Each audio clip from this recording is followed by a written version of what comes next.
بسم اللہ الرحمن الرحیم۔ السلام علیکم۔ اللہم صلی علی محمد کما تحب و ترضی۔ یہ ایک لڑکی کی کہانی ہے جس سے ہر کوئی محبت کرتا ہے، لیکن سوال یہ تھا کہ اس سے شادی کون کرے گا؟ کہا جاتا ہے کہ ایک نوجوان نے اپنے والد سے کہا، میں ایک لڑکی سے شادی کرنا چاہتا ہوں جسے میں نے دیکھا ہے اور جس کے حسن و خوبصورتی اور دلکش آنکھوں نے مجھے محصور کر دیا ہے۔ والد خوشی سے مسکراتے ہوئے جواب دیتے ہیں، کہاں ہے وہ لڑکی تاکہ میں تمہارے لیے اس کا رشتہ مانگوں؟ جب وہ دونوں لڑکی کو دیکھنے جاتے ہیں تو والد بھی ان کے حسن سے متاثر ہو جاتا ہے اور اپنے بیٹے سے کہتا ہے، سن بیٹا، یہ لڑکی تمہارے لائق نہیں ہے، تم اس کے قابل نہیں ہو۔ یہ تو ایک ایسے آدمی کے لیے ہے جو زندگی کا تجربہ رکھتا ہو اور جس پر بھروسہ کیا جا سکے، جیسے کہ میں۔ لڑکا اپنے والد کی بات سن کر حیران ہو جاتا ہے اور کہتا ہے، نہیں، میں اس سے ہی شادی کروں گا، نہ کہ آپ۔ پھر وہ دونوں جھگڑتے ہوئے پولیس اسٹیشن چلے جاتے ہیں تاکہ مسئلہ حل کیا جا سکے۔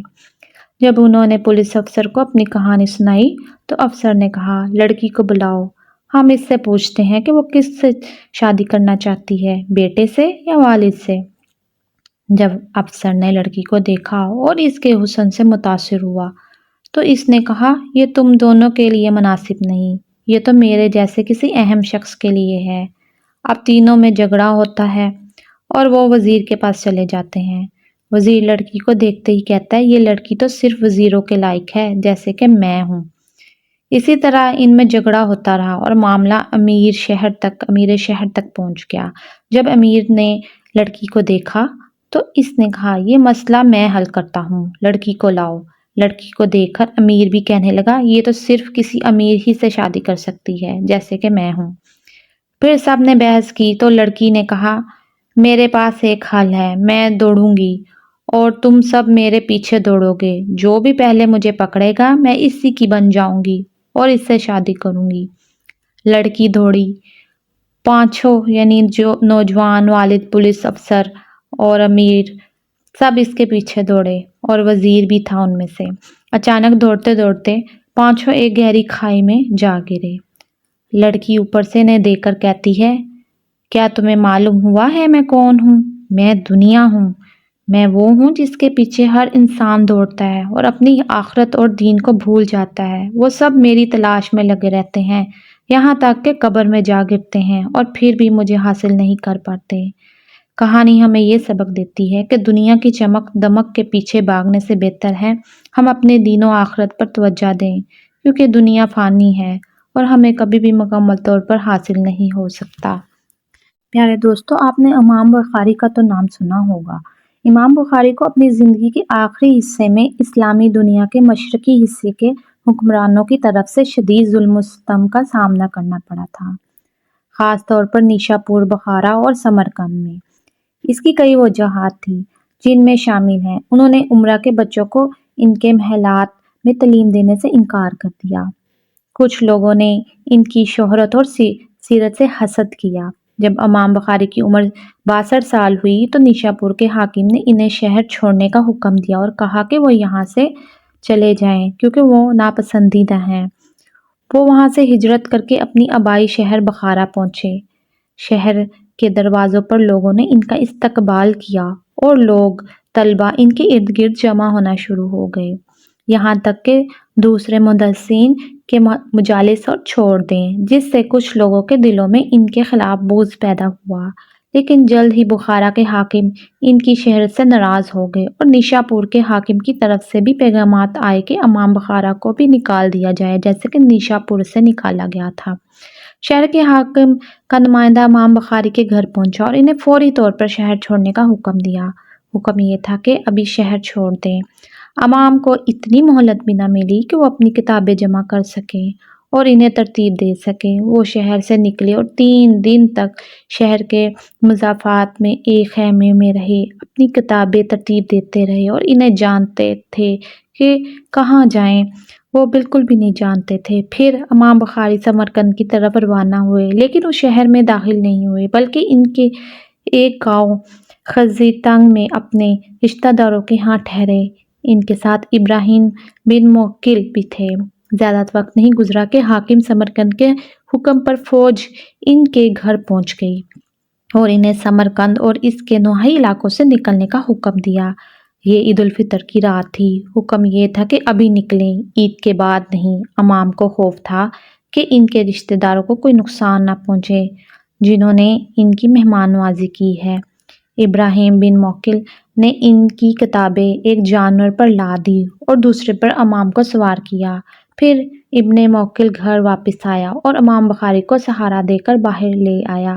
وہ دونوں سواریاں کی طرح چلنے لگے۔ تقریباً 20 قدم چلنے کے بعد امام بخاری نے زیادہ تھکاوٹ محسوس کی اور ابن موکل سے چند منٹ آرام کرنے کی درخواست کی۔ امام بخاری سڑک کے کنارے بیٹھ گئے اور سو گئے۔ چند منٹ بعد ہی ابن موکل نے امام کو جگانے کی کوشش کی تو دیکھا کہ ان کی روح اللہ کے پاس جا چکی ہے۔ اللہ ان پر رحم فرمائے۔ امام بخاری عید الفطر کی رات یکم شوال 256 ہجری کو سڑک کے کنارے وفات پا گئے۔ وہ ایک شہر سے دوسرے شہر نکالے گئے اور ان کی عمر 62 سال سے زیادہ تھی۔ آج لوگ نیشا پور، بخارا اور سمرقند کے حکمرانوں کے نام نہیں جانتے، لیکن سب امام بخاری کو جانتے ہیں۔ اللہ امام بخاری پر رحم فرمائے اور ان کے درجات بلند فرمائے، آمین۔ اسی طرح ایک خوبصورت حدیث ہے کہ رسول پاک صلی اللہ علیہ وآلہ وسلم نے فرمایا، جب کوئی آدمی مرتا ہے اور اس کے رشتہ دار جنازے میں مصروف ہوتے ہیں تو اس کے سر کے پاس ایک انتہائی خوبصورت آدمی کھڑا ہوتا ہے۔ جب میت کو کفن دیا جاتا ہے تو وہ آدمی کفن اور میت کے سینے کے درمیان آ جاتا ہے۔ جب تدفین کے بعد لوگ گھر لوٹتے ہیں تو 2 فرشتے یعنی منکر نکیر، جو کہ 2 خاص فرشتوں کے نام ہیں، قبر میں آتے ہیں اور اس خوبصورت آدمی کو مردہ آدمی سے الگ کرنے کی کوشش کرتے ہیں تاکہ وہ اس قابل ہو سکے کہ مردہ آدمی سے اس کے ایمان کے بارے میں رازداری میں کچھ پوچھ گچھ کریں۔ لیکن خوبصورت آدمی کہے گا، وہ میرا ساتھی ہے، وہ میرا دوست ہے، میں اسے اکیلا نہیں چھوڑوں گا۔ اگر آپ کو تفتیش کے لیے مقرر کیا گیا ہے تو اپنا کام کریں، میں اس وقت تک نہیں چھوڑ سکتا جب تک کہ اسے جنت میں داخل نہ کر دوں۔ اس کے بعد وہ اپنے مردہ ساتھی کی طرف متوجہ ہو کر کہتا ہے کہ میں وہ قرآن ہوں جسے تم پڑھا کرتے تھے، کبھی بلند آواز میں اور کبھی دھیمی آواز میں۔ فکر نہ کرو، منکر نکیر سے پوچھ گچھ کے بعد تمہیں کوئی غم نہیں ہوگا۔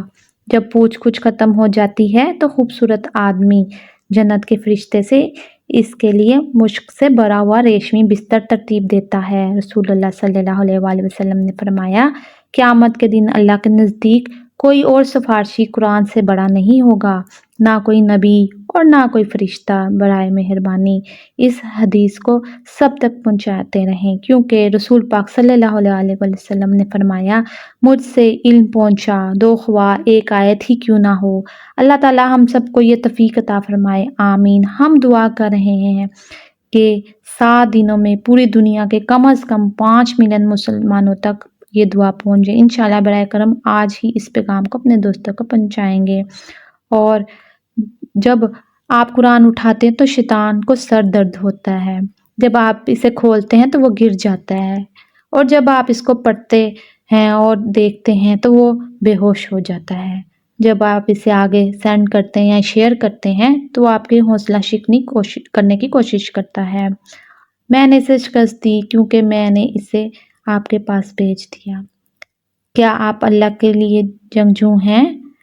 آپ پلیز اس کو شیئر کیجیے۔ اگر آپ کو میری باتیں اچھی لگی ہو تو میرے چینل کو سبسکرائب، لائک اور شیئر ضرور کیجیے گا۔ آپ کے ایک کلک سے مجھے بہت حوصلہ ملتا ہے۔ میں اپنے گھر والوں کو سپورٹ کرنا چاہتی ہوں اور غریبوں کی مدد کرنا چاہتی ہوں۔ جزاک اللہ۔ اللہ حافظ۔